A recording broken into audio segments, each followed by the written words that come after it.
campus part of the car share scheme. So to and from Sussex University slightly out of right.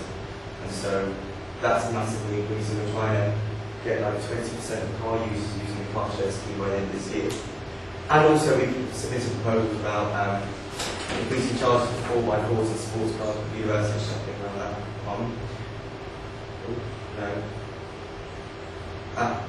Number 8, and this is the one which I find most interesting. Most campuses probably have it, and it's really hard to uncover. This is a campus development plan, how the university wants to develop, basically. If anyone's been down to Sussex campus, it's really, really beautiful. Set in the middle of the valley, and again, it just breaks your heart that like they're constantly eating into the site of outstanding natural beauty. We were the only university in a site of outstanding natural beauty, and because they built things left, right, and centre, we lost that status. And now we're the only university besides a site of outstanding natural beauty. And now they're going to build a football stadium, and so we'll lose it all together. But because of a lot of protests in the car park spaces which they wanted to build, the idea about how they want to continue planning, and they've got this thing called the 30-year development plan, which I'm sure a lot of your universities have too.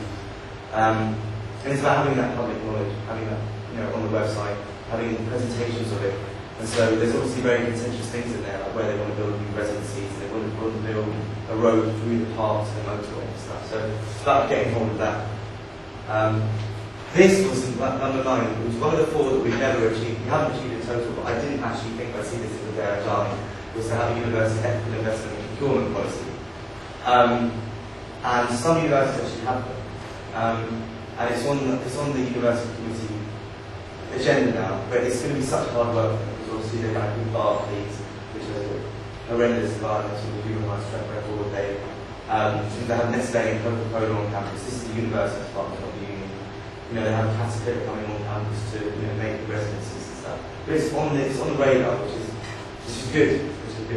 And this for the university to provide a fresh food mile strategy plan by the end of the term, with emphasis on massively supporting UK local markets. And again, there comes the debate, which is always good to have about local procurement and fair trade.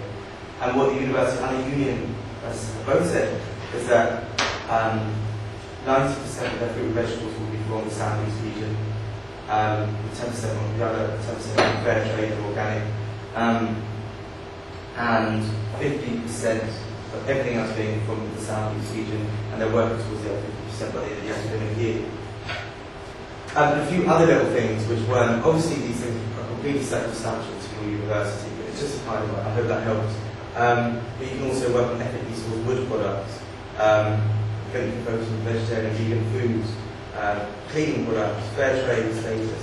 And what we're actually doing on Monday in the university is writing the new 10 points, carrying on those 4 which we haven't achieved. There's all kinds of things which people now want to continue doing, about having a campus free cycle scheme, which I think is quite good. Does everyone know what free cycle is? Yes. Yes, I do know. Okay.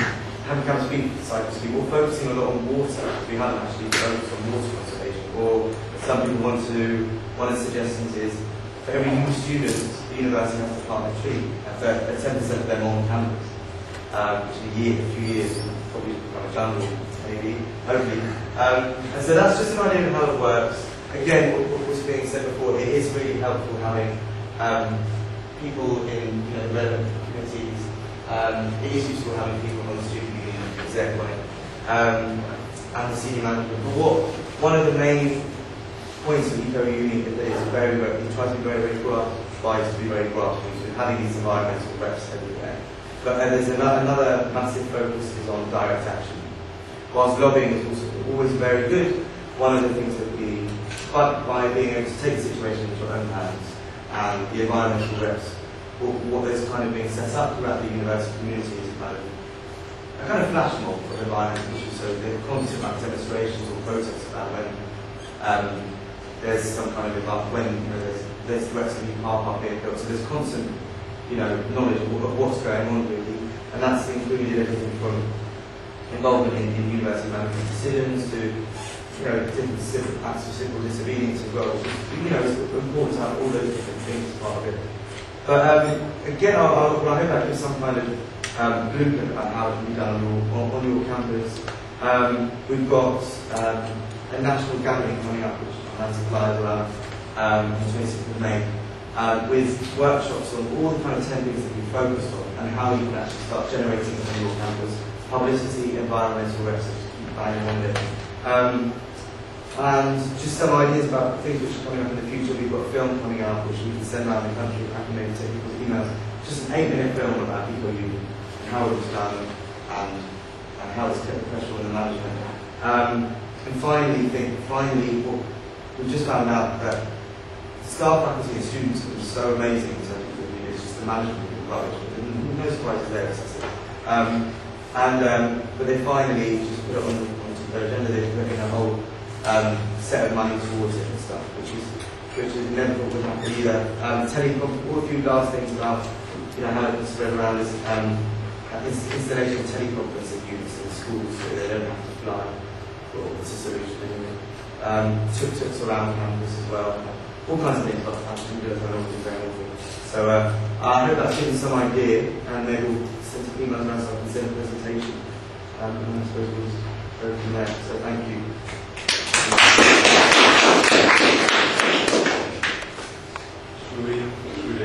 Yeah, I don't know, we have 5 minutes left, so we wanted to do a brainstorm.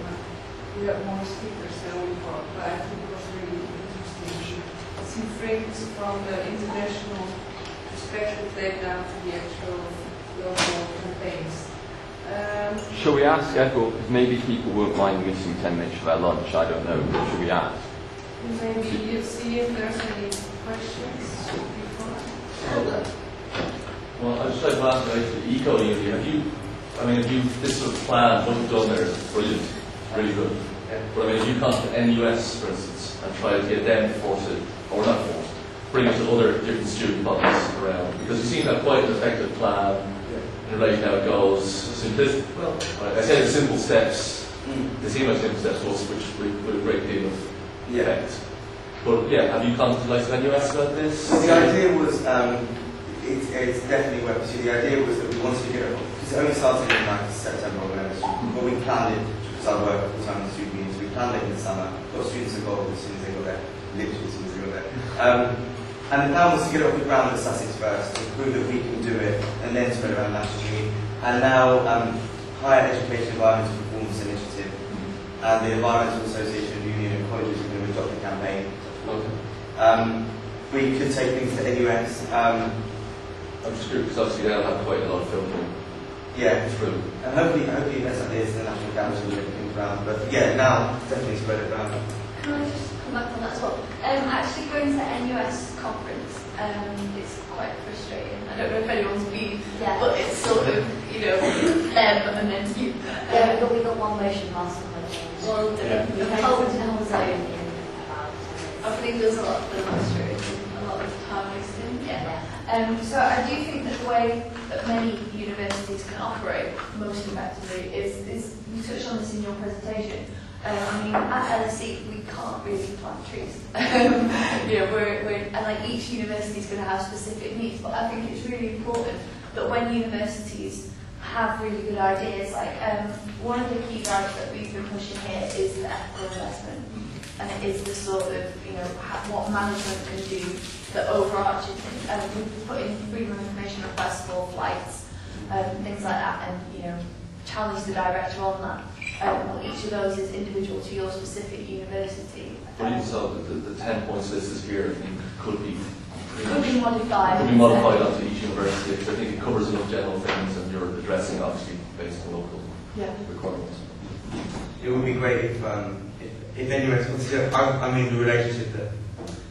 But I'm also trying to find out about NUS's flight use as well at the moment and see how much freedom of information on their flight use. To see that as well. But yeah, it would be, maybe we'll adopt it, but we'll see. I should be keen to see it filtering through to other places, because where I go, there's nothing wrong. And the more, and also FE, I find it most inspirational when further education institutes. But I would never have thought of doing anything like this when I was like 30. But if more and more places become an eco-union, then that'll make a big statement. I think.